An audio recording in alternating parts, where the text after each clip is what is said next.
Hello दोस्तों, तो बिल्कुल में आपका स्वागत है। दोस्तों आज हम बात करेंगे पीरियोडिक फंक्शन के बारे में। पीरियोडिक फंक्शन बोले तो पीरियोडिक टेबल में क्या क्या फंक्शन होता है। तो सबसे पहले हम बात करते हैं एटॉमिक रेडियस। एटॉमिक रेडियस कैसे वैरी करेगा पीरियोडिक टेबल में। तो दोस्तों ये रहा हमारा पीरियोडिक टेबल, ये रहा ग्रुप और ये रहा पीरियड। ये होता है पीरियोडिक टेबल दोस्तों।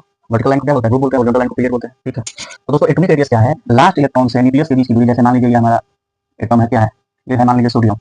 सोडियम है, न्यूक्लियस में क्या होगा, न्यूट्रॉन होगा और प्रोटॉन होगा। ठीक है, ठीक है। उसके बाद सोडियम का इलेक्ट्रॉनिक कन्फर्मेशन कितना होता है, फर्स्ट ऑर्बिट में 2, सेकंड ऑर्बिट में 8 इलेक्ट्रॉन, 8 इलेक्ट्रॉन, थर्ड ऑर्बिट में 1 इलेक्ट्रॉन। 2 8 है, होता है 1s2 2s2 2p6 3s1, ये होता है ना सोडियम का। फर्स्ट ऑर्बिट में 2 इलेक्ट्रॉन, सेकंड ऑर्बिट में 8 इलेक्ट्रॉन, थर्ड ऑर्बिट में 1 इलेक्ट्रॉन। तो फर्स्ट ऑर्बिट में 2 इलेक्ट्रॉन, सेकंड ऑर्बिट में 8 इलेक्ट्रॉन और थर्ड ऑर्बिट में 1 इलेक्ट्रॉन। तो दोस्तों एटॉमिक रेडियस जो होता है न्यूक्लियस न्यूक्लियस और लास्ट इलेक्ट्रॉन के बीच की दूरी होता है एटॉमिक रेडियस। ठीक है, न्यूक्लियस और लास्ट इलेक्ट्रॉन के बीच की दूरी। ठीक है, तो पीरियोडिक टेबल में हम टॉप से बॉटम जाएंगे, टॉप से बॉटम जाएंगे, यानी टॉप है, टॉप से बॉटम जा रहे हैं। पीरियोडिक टेबल यानी हम ग्रुप में जाएंगे। क्या होगा, इसको क्या बोलेंगे, ग्रुप बोलेंगे दोस्तों।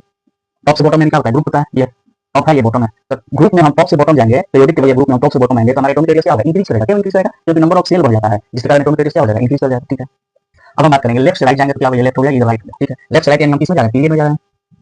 ठीक है, तो हम लेफ्ट से राइट जा रहे हैं तो हमारा एटॉमिक रेडियस डिक्रीज करेगा। क्यों डिक्रीज करेगा, क्योंकि जैसे जैसे हम इधर जाएंगे वैलेंस इलेक्ट्रॉन बढ़ेगा, वैलेंस इलेक्ट्रॉन बढ़ेगा। जब वैलेंस इलेक्ट्रॉन बढ़ेगा तो न्यूक्लियस होता है पॉजिटिव चार्ज, इधर हो जाएगा नेगेटिव चार्ज। तो नेगेटिव चार्ज की संख्या बढ़ेगा तो पॉजिटिव चार्ज नेगेटिव चार्ज में क्या होगा, अट्रैक्शन होगा, जिसके कारण हमारा साइज क्या होगा, सिकुड़ते जाएगा और इस कारण हमारा एटॉमिक रेडियस क्या हो जाएगा, क्या हो जाएगा, घट जाएगा। जैसे पहले 1 इलेक्ट्रॉन था, यहाँ पे फिर 2 आया, फिर 3 आया। जितना इलेक्ट्रॉनिक चार्ज उतना ज्यादा अट्रैक्शन होगा और अट्रैक्शन होगा, साइज जो है कम होता जाएगा। ठीक है दोस्तों, तो हम बोल सकते हैं कि पीरियोडिक टेबल में टॉप से बॉटम यानी ग्रुप में जाएंगे, ऊपर से नीचे आएंगे तो हमारा इंक्रीज करेगा। क्यों इंक्रीज करेगा, क्योंकि नंबर ऑफ सेल इंक्रीज करता है। जैसे सोडियम और पोटेशियम सेम ग्रुप के एलिमेंट है, फर्स्ट ग्रुप के एलिमेंट है। ऐसे देख लो 1s2 2s2 2p6 3s1, ये फर्स्ट ग्रुप के एलिमेंट है।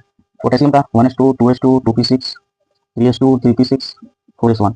अब देखिए दोस्तों अंतर क्या है, ये फर्स्ट ग्रुप का, ये भी फर्स्ट ग्रुप का, लेकिन अंतर क्या है, यहाँ पे 3 सेल, यहाँ पे कितना नंबर ऑफ सेल है, 4 है, यहाँ पे 3 है, यानी यहाँ पे देखिए ये 3 सेल है, सोडियम है। अब हम पोटेशियम का बनाएंगे तो 1 2 3 4, ऑटोमेटिक साइज क्या हो गया, बड़ा हो गया कि नहीं हो गया, तो नंबर ऑफ सेल बढ़ने के कारण एटॉमिक रेडियस क्या हो जाता है, बड़ा हो जाता है। ठीक है दोस्तों, दूसरा अब हम मान लेते हैं सोडियम है, उसका एटॉमिक नंबर लिख दिया मैं। दूसरा लेते हैं magnesium 12 1s2 2s2 2p6 3s2। ये देखिए, मैग्नीशियम क्या है, आउटरमोस्ट इलेक्ट्रॉन 2 इलेक्ट्रॉन है, दोनों थर्ड पीरियड के एलिमेंट है, लेकिन आउटरमोस्ट ऑर्बिट में क्या है, यहाँ पे 2 इलेक्ट्रॉन है, यहाँ पे 1 इलेक्ट्रॉन है। यहाँ पे जब 1 इलेक्ट्रॉन था तो रिपल्शन अट्रैक्शन कम होगा, और यहाँ पे 2 इलेक्ट्रॉन होगा तो अट्रैक्शन ज्यादा होगा, अट्रैक्शन ज्यादा होगा तो ये साइज थोड़ा सा कम हो जाएगा। तो सोडियम का एटॉमिक रेडियस क्या होगा, ज्यादा होगा मैग्नीशियम से। ठीक है दोस्तों, तो आप कह सकते हैं कि जब ग्रुप में हम टॉप से बॉटम आएंगे तो एटॉमिक रेडियस बढ़ता है, क्योंकि नंबर ऑफ सेल बढ़ जाता है। पीरियड में लेफ्ट से राइट जाएंगे तो एटॉमिक रेडियस डिक्रीज होता है, क्योंकि वैलेंस इलेक्ट्रॉन क्या होता है, बढ़ जाता है। इंक्रीजिंग वैलेंस इलेक्ट्रॉन लिख लीजिए एक कारण, न्यूक्लियर चार्ज जो भी लिखना है लिख सकता है। ठीक है, अब बात करते हैं एक्सेप्शन की। एक्सेप्शन में क्या होता है दोस्तों, ग्रुप 18 का ग्रुप 17 से ज्यादा होता है एटॉमिक रेडियस। ग्रुप 18 का एटॉमिक रेडियस जो है ग्रुप 17 से ज्यादा होता है, ये एक्सेप्शन आपको याद रखना है। ठीक है, अब बात करते हैं फ्रांसियम। फ्रांसियम के पास सबसे ज्यादा एटॉमिक रेडियस होता है, फ्रांसियम है द लार्जेस्ट एटॉमिक रेडियस। तो दोस्तों एटॉमिक रेडियस का कांसेप्ट हम यहीं पे समाप्त करते हैं। वीडियो अच्छी लगे तो आप चैनल को लाइक और सब्सक्राइब जरूर करें।